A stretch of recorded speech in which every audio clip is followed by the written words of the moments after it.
So we are on the phone with someone who has been a regular presence on Idolatry this season, Jessie Langseth. I think you've been in probably 75%, maybe even more of our Idolatry episodes, because we just cannot forget you. Oh, you guys are so awesome. It's been cracking me up. I watch the show and I'm like, oh, there I am, split second. It's usually like right behind Danny Gokey's weird little dance or something. She thinks we're going to have to do a sing-off. I think we're both going home. We got to see you sing For Your Life, and you picked a very cool song, which Simon gave a thumbs down to the song choice, but I was like, oh my God, somebody just sang Nika Costa. I'm coming out of my wishing well, where all them echoes only hear my prayer. That was to the encouragement of Adam, because Adam and I had been talking and stuff, and I said, I don't know what to do if they throw this at me. I don't know what to sing. And Adam said, well, you said you do Nika Costa. You should do that. And I'm like, okay, I'm doing it. Well, I can come on strong and willful, but I'd rather watch it fall into the palm of my hand. Thank you, Jessie. Thank you. That was a horrible song. It was like the worst thing I've ever had to do, like, to date, ever. Oh, it was not cool. It was so uncool. It was really a lot of bad vibes, the way Simon sort of put you through to the top 36, but dissed you at the same time. The thing is you just have to expect that with Simon. It's like, if you get a good comment out of Simon before you've made it to the top 10, you're flying pretty lucky, as far as I'm concerned. So him being, rude or whatever to me, I wasn't even expecting to get that far. So I'm like, wow, cool, Simon's just talking to me. I don't care what he's saying. He's just, I'm in this world for a minute. This is kind of cool. Oh, I'm so motivated now. Like, oh, you're talking crap? I'm in. And you kept up your cool song choices in the semifinals and the wild card round. Why Betty Davis eyes? Her hair is hollow gold. Her lips are sweet surprise. Her hands are never cold. She's got Betty Davis eyes. Everybody was choosing, either an older standard or like a newer pop thing. And I said, well, I'm kind of neither. What's a more kind of timeless something that even if people don't know it, it can still be current? And that song came to mind.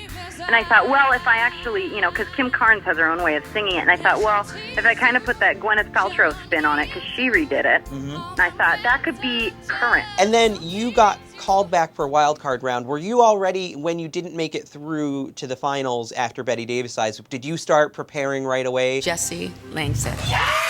I did start preparing, and what's really interesting is, well, me and Megan Joy were roommates through the whole thing, so her and I were just like stuck together like glue, and we were both kind of on call for that. We didn't know if we were going to make it to the wild card or not, or what was going on, and so the two of us just holed up in our hotel room, and we kind of geeked out and like picked our songs and filmed each other like doing the songs. It was really nerdy. And again, a little bit of an unusual song choice. I thought one of the best performances on Wild Card Night. Tell me something good.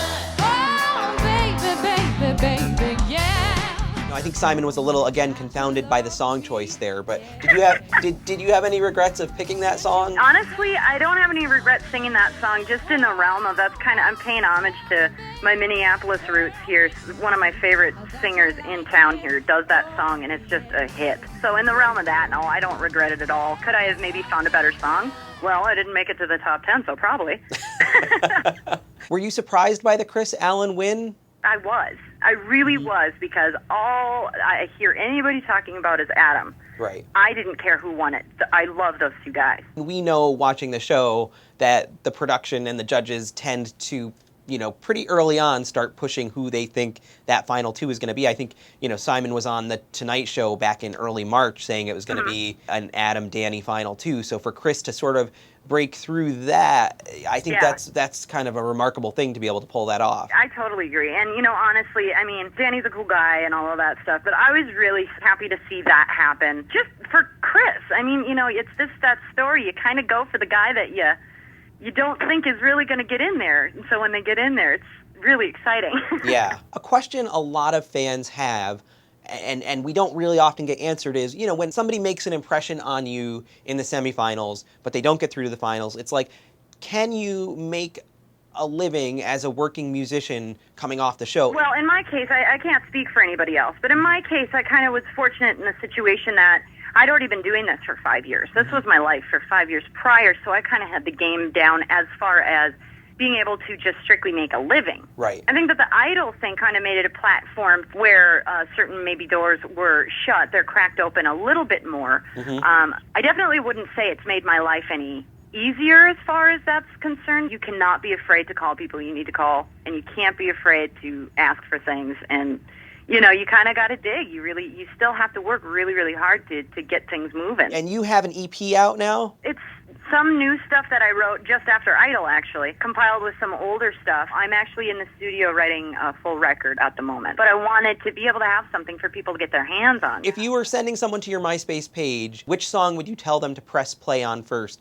to give them an idea of what the sound is going to be? Can't Make You Wanna Stay is the name of the song. Check that one out first. It kind of sets the mood, not necessarily for the entire EP, but it kind of sets the mood for what I do as a solo artist as far as my writing and stuff is concerned. Now, you definitely have the rock vibe going on. It always seems like rock chicks have a tougher time on Idol breaking through. I don't know why. I feel like sometimes the judges don't quite understand it or know how to deal with it. I felt like that happened a lot with Allison this season. It was a good performance. I mean, look, the good thing about you is at least we know who you are. I mean, it's very clear. You know what kind of artist you want to be. We've got to lighten up a bit. I'm not like cutting myself. No, you're not. It's interesting because, yeah, the rocker guys seem to do really well.